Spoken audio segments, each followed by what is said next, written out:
നമസ്കാരം.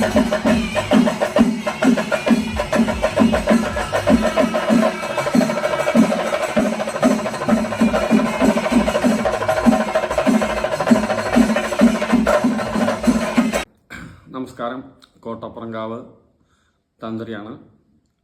കോട്ടപ്പുറങ്കാവ് ഫെബ്രുവരി 3 മുതൽ അഷ്ടബന്ധ നവീകരണ കലശം നടക്കുകയാണ്. എല്ലാ ദിവസവും പ്രാധാന്യമാണ്. അതിൽ സഹസ്രകലശം, അതിനാണ് ഏറ്റവും പ്രാധാന്യം. നമ്മൾ സാധാരണ എപ്പോഴും നടത്താൻ പറ്റാത്തതും അപൂർവമായിട്ട് നടക്കുന്നതുമാണ്. അപ്പോൾ അതിൽ എല്ലാ കുടുംബങ്ങളും അവരുടെ കുട്ടികളുടെ പേർക്ക് എല്ലാവരും അതിൽ ഷീട്ടാക്കുക, പങ്കെടുക്കുക. അതിലൊരു ഭാഗമാക്കുക. എല്ലാ ഇതിലും ഈ കലശത്തിൽ പങ്കെടുത്താൽ എല്ലാ കുട്ടികൾക്കൊക്കെ സർവ്വ ഐശ്വര്യങ്ങളോ ആരോഗ്യ പ്രശ്നങ്ങളോ എല്ലാം തീരും.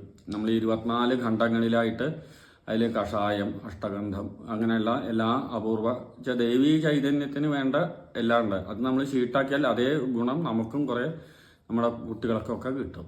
അപ്പോൾ എല്ലാവരും മാക്സിമം അത് ഷീട്ടാക്കി ആ കലശം വീട്ടിൽ കൊണ്ടുപോയി വയ്ക്കുക. നമസ്കാരം.